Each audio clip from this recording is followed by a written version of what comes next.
ওই দেখ ভাই ইন্দুর, তাদের একটা ঝাঁটা নিয়ে সালাটা এখানে খতম করে, সালাকে মার ইন্দুর। ওই ওই ভেতরে ঢুকেছে, না না ওই কোনায় গেল, মার মার মার মার মার। আরে ছাটা জুতা যা আছে সেই দিয়েই মার না। হ্যাঁ, ভারে ভারে ঘুঘু তুমি খেয়ে যাও ধান। কি করা যায় বলতো এটাকে দিয়ে?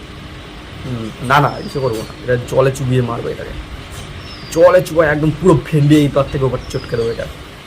হ্যাঁ, ঘরের মধ্যে যে উৎপাত করা।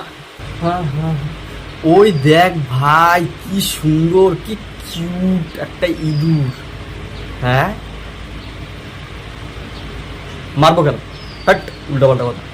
একটা কাজ করো, একটু লাড্ডু ফাড্ডু দে না, লাড্ডু ফাড্ডু দে, ওকে একটু খাওয়াই। কি সুন্দর ইঁদুরটা রে, খাওয়াই ওকে একটা কিছু। কারণ টাকা নেই, চক চক চক। না 500 টাকা নেই, 500 টাকার ওর জন্য লাড্ডু নিয়ে আয়, ও একটা খাবে লাড্ডু, একটু দুধ নিয়ে আসবে। হ্যাঁ জানিয়ে আয়। উফ কি সুন্দর ইঁদুরটা, সত্যি কত ভালো।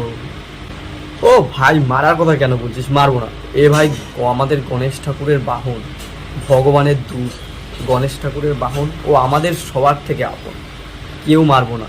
ওকে ওর পা কোথায়, পা দুটো কোথায়? ওর পা দুটো একটা প্রণাম করি ওকে, ওকে একটা প্রণাম করতে ইচ্ছে করছে। ওর পা দুটো কোথায়? আশীর্বাদ করো, খুব ভালো থেকো, খুব ভালো রেখো। আর ইঁদুরকে কেউ কখনো মারবে না, খুব ভালো জিনিস। ওরও তো একটা প্রাণ আছে না, কেউ কখনো মারবি না, কখনো না, কেউ কখনো মারার চেষ্টা করবি না ইঁদুরকে। ওদেরও একটা প্রাণ আছে আমাদের মতো, বুঝতে পারলি?